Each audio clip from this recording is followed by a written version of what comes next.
Hello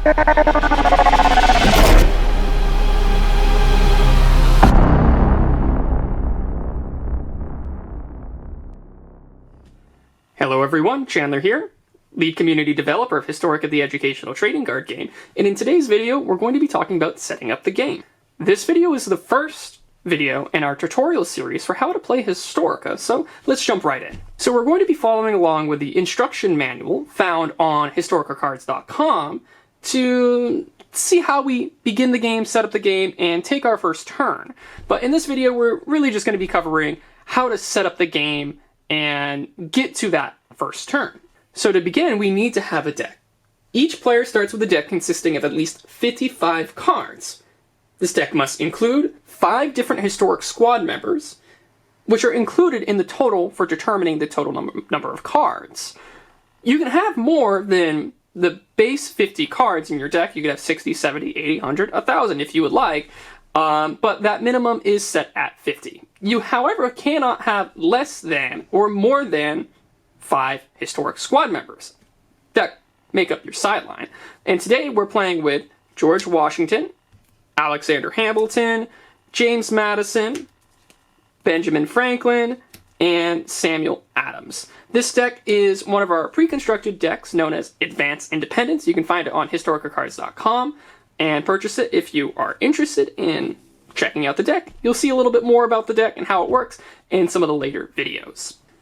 Another important note to make is a player may play up to 3 copies of a card with the same name in their deck, except for historic cards. A player is only allowed only 1 copy of each historic card in their deck.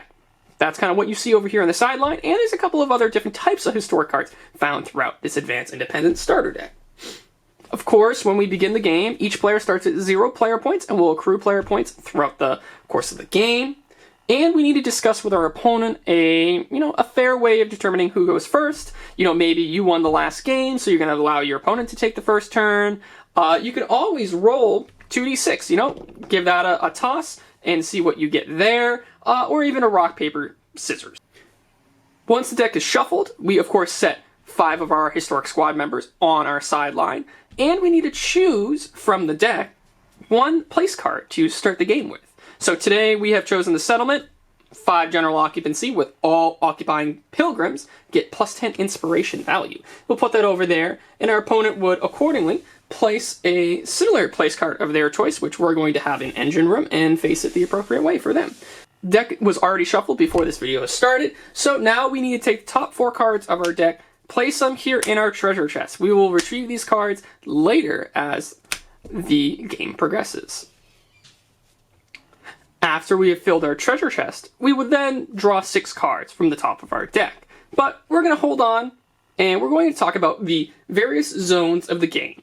So first of all, we of course have our deck. This is kind of a hidden zone. You're not allowed to look at your deck unless a card specifically tells you to look at the top of the card or search through your deck. So, as the game progresses, whenever you draw a card, you draw from the top of your deck. Pretty simple stuff. Next to your deck is going to be the discard pile. The discard pile is where cards go when they're discarded or wiped out.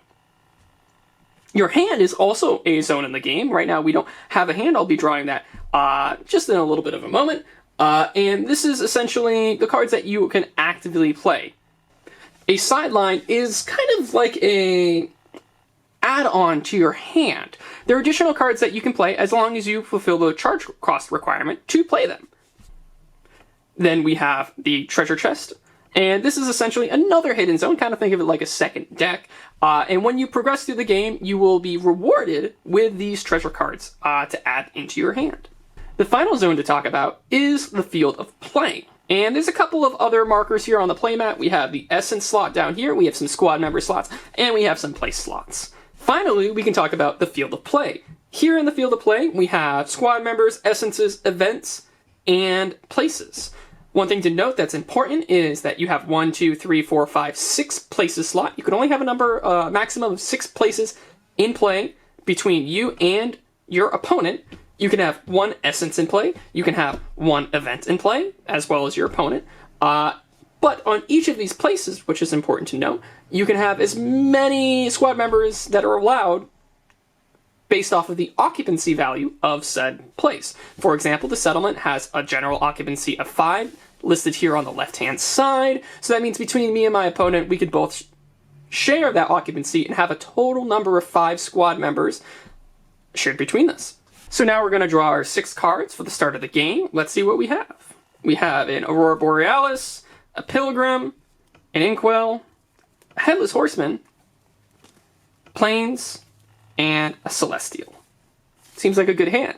But that just about wraps up this first tutorial video, and in the next video we'll begin talking about turn schedule and kind of the first beginning phases of the game and how to actually play the game. So I appreciate all of you guys that tuned in and decided to watch this video. I hope the tutorial has been helpful.